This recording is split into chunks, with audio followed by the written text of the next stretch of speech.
ಧರ್ಮಸ್ಥಳ ಪ್ರಕರಣಕ್ಕೆ ಈಗ ಮತ್ತೊಂದು ಟ್ವಿಸ್ಟ್. ಸಾಮಾಜಿಕ ಕಾರ್ಯಕರ್ತ ಸ್ನೇಹಮಯಿ ಕೃಷ್ಣ ಸಹ ದೂರನ್ನ ಕೊಟ್ಟಿದ್ದಾರೆ. ಅವ್ರು ಕೊಡ್ತಾ ಇರೋ ದೂರು ತಿಮರೋಡಿ, ಮಠನ್ನವರ್, ಸಮೀರ್, ಸುಜಾತಾ ಭಟ್ ಇವರೆಲ್ಲರ ವಿರುದ್ಧ ಧರ್ಮಸ್ಥಳ ಪೊಲೀಸ್ ಠಾಣೆಗೆ ಅವರು ಹೋಗಿ ದೂರನ್ನ ಸಲ್ಲಿಕೆ ಮಾಡಿದ್ದಾರೆ. ಸ್ನೇಹಮಯಿ ಕೃಷ್ಣ ಹೋರಾಟಗಾರರು ದೂರು ಅರ್ಜಿ ಸ್ವೀಕರಿಸಿ ಸ್ವೀಕೃತಿ ನೀಡಿದ್ದಾರೆ ಪೊಲೀಸರು. ಅವರು ಕೊಟ್ಟಂತಹ ದೂರನ್ನ ಅಕ್ಸೆಪ್ಟ್ ಮಾಡಿಕೊಂಡಿದ್ದಾರೆ, ಸ್ವೀಕೃತಿಯ ಅರ್ಜಿಯನ್ನು ಕೊಟ್ಟಿದ್ದಾರೆ. ಎಫ್ಐಆರ್ ದಾಖಲಿಸುವ ಭರವಸೆ ಸಹ ಪೊಲೀಸರು ಈ ಸಂದರ್ಭದಲ್ಲಿ ಕೊಟ್ಟಿದ್ದಾರೆ.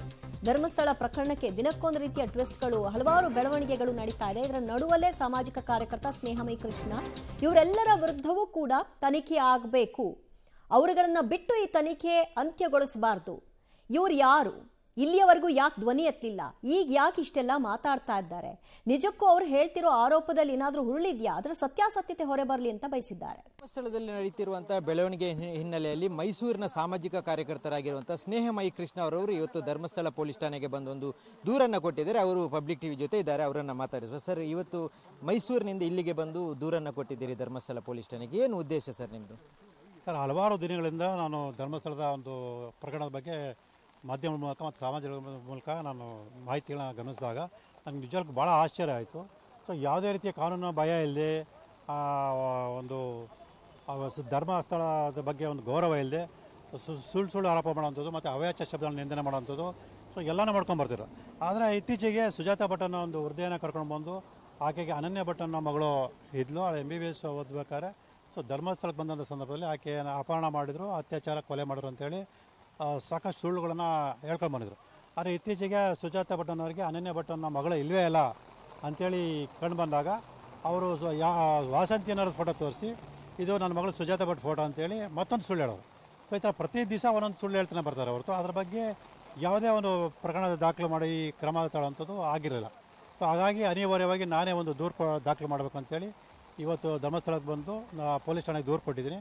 ಸೊ ಅವರು ಪ್ರಥಮ ವರ್ತಮಾನ ದಾಖಲು ಮಾಡಿದಲ್ಲಿ ಸಾಕಷ್ಟು ಮನವಿ ಮಾಡಿದೆ. ಅವರು ಇಲ್ಲ, ಈ ಹಂತದಲ್ಲಿ ಮಾಡೋಕ್ಕೆ ಬರಲ್ಲ, ಸೊ ವಿಚಾರಣೆ ಮಾಡಿದ ನಂತರ ನಾವು ದಾಖಲೆ ಮಾಡ್ತೀವಿ ಅಂತೇಳಿ ಭರವಸೆ ಕೊಟ್ಟು ಒಂದು ಸ್ವೀಕೃತಿಯನ್ನು ಕೊಟ್ಟಿದ್ದಾರೆ. ಈಗ ಸುಜಾತಾ ಭಟ್ ಏನೆಲ್ಲ ಹೇಳ್ಕೊಳ್ತಾ ಇದ್ರು, ಯಾವ ಕಾರಣವನ್ನು ಇಟ್ಕೊಂಡು ನೀವು ದೂರು ಕೊಡಲಿಕ್ಕೆ ಬಂದಿದ್ದೀರಿ? ಸರ್, ಸುಜಾತಾ ಭಟ್ ಅವರು ಗಮನಿಸಿದಾಗ ಮೊದಲೇ ಹೇಳ್ತಾರೆ, ಅವರು ನನ್ನ ಮಗಳನ್ನ ನಾನೇ ಸಾಕಿದ್ದೆ, ನಾನೇ ಸೇರಿಸಿದೆ ಅಂತ ಹೇಳ್ತಾರೆ. ಆ ನಂತರದಲ್ಲಿ ಮಗಳು ಫೋಟೋ ಅಂತೇಳಿ ಬೇರೆ ಯಾರ್ದು ಫೋಟೋ ತೋರಿಸ್ತಾರೆ. ಮತ್ತು ಅವರೇ ಹೇಳ್ತಾರೆ ನನ್ನ ಮಗಳು ಕಾಣೆಯಾಗಿದೆ ಅಂತ ಹೇಳ್ತಾರೆ ಹೊರತು ಅತ್ಯಾಚಾರ, ಕೊಲೆ ಆಗಿಲ್ಲ ಅಂತೇಳಿ. ಆದರೆ ಗಿರೀಶ್ ಮಠನ್ ಅವರು ಮತ್ತು ಸಮೀರ್ ಅವರು ಆಕೆ ಮೇಲೆ ಅತ್ಯಾಚಾರ ಆಗಿದೆ, ಕೊಲೆ ಆಗಿದ್ದಲ್ಲಿ ಸುಳ್ಳು ಬಿಂಬಿಸ್ತಾರೆ. ಅದಾದ ನಂತರದಲ್ಲಿ ಸುಜಾತಾ ಭಟ್ ಅವರು ಏನು ಹೇಳ್ತಾರೆ, ಅವರು ನಾನು 15ನೇ ವರ್ಷಕ್ಕೆ ಮದುವೆ ಆಗಿದೆ, ಮಗುವಾಗಿತ್ತು ಅಂತ ಸುಳ್ಳು ಹೇಳ್ತಾರೆ. ಆಮೇಲೆ ಮಗು ಎಲ್ಲಿತ್ತು ಅಂತಂದರೆ ಯಾರೋ ಅರವಿಂದ್ ಮತ್ತು ಇನ್ನೊಬ್ಬರು ಅವ್ರ ಹೆಂಡತಿ ಕರ್ಕೊಂಡು ವಿಮಲಾನವ್ರು ಕರ್ಕೊಂಡು ಸಾಕರು ಅಂತ ಹೇಳ್ತಾರೆ. ಆ ಮಗುನ ನದಿಗೆ ಬಿಸಾಕರು ಅಂತ ಹೇಳ್ತಾರೆ, ಮತ್ತೊಂದು ಕೆರೆಗೆ ಬಿಸಾಕರು ಅಂತ ಹೇಳ್ತಾರೆ. ಆ ಕೆರೆ ಬಿಸಾಕದ ಮಗುನ ಹೇಗೆ ಜೀವಂತವಾಗಿತ್ತು ಅಂತ ಹೇಳಲ್ಲ. ಆಯಿತು, ಅವರು ಎತ್ಕೊಂಡು ಹೋದ್ರು ಅಂತ ಹೇಳ್ತಾರೆ. ಆದರೆ ಅವ್ರು ಎತ್ಕೊಂಡು ಹೋಗಿದ್ದು ಅದೇ ಮಗು ಸುಜಾತಾ ಭಟ್ಟಿಗೆ ಸೇರುತ್ತೆ, ಅವ್ರಿಗೆ ಹೆಂಗೆ ಗೊತ್ತಾಯಿತು ಅನ್ನೋದ್ರ ಬಗ್ಗೆ ಹೇಳಲ್ಲ. ಈ ಥರ ದಿನಕ್ಕೊಂದೊಂದು ಸುಳ್ಳು ಹೇಳ್ತಾ ಬರ್ತಾವೆ. ಹಾಗಾಗಿ ಇಂಥ ಒಂದು ಗೊಂದಲಗಳಿಗೆ ಕಡಿವಾಣ ಹಾಕಬೇಕು ಅಂತಂದರೆ ಪೊಲೀಸರು ಆದಷ್ಟು ಬಗ್ಗೆ ತುಂಬ ಗಂಭೀರವಾಗಿ ಕ್ರಮ ತಗೊಳ್ಬೇಕು ಅಂತೇಳಿ ನಾನು ಬಂದು ದೂರನ್ನು ಕೊಟ್ಟಿದ್ದೆ. ಅವರ ಮೇಲೆ ದೂರು ಮಾತ್ರ ಕೊಟ್ಟಿದ್ರೆ ಅಥವಾ ಬೇರೆ ಯಾರಾದ್ರ ಮೇಲೆ ಏನೋ ದೂರು ಕೊಟ್ಟಿದ್ರು? ಸುಜಾತಾ ಭಟ್ ಮತ್ತು ಅವ್ರನ್ನ ಕರ್ಕೊಂಡು ಬಂದು ಈ ಸುಳ್ಳು ಆರೋಪ ಮಾಡಿದಂಥ ಮಹೇಶ್ ತಿಮರೋಡಿ, ಗಿರೀಶ್ ಮಠಣ್ಣನವರು ಮತ್ತು MD ಸಮೀರ್ ವಿರುದ್ಧ ಕೂಡ ಮತ್ತು ಇವ್ರ ಜೊತೆ ಶಾಮೀಲಾಗಿರೋ ಇತರರ ವಿರುದ್ಧ ಕೂಡ ದೂರನ್ನು ಕೊಟ್ಟಿದ್ದೆ. ಏನು ಕ್ರಮ ಆಗಬೇಕಂತ ಒತ್ತಾಯಿಸ್ತೀರಾ ನೀವು? ಹಾಗಾಗಿ ಅದೇ ಕಾನೂನು ಪ್ರಕಾರ ಅವ್ರ ಮೇಲೆ ಮೊಕದ್ದಮೆ ದಾಖಲೆ.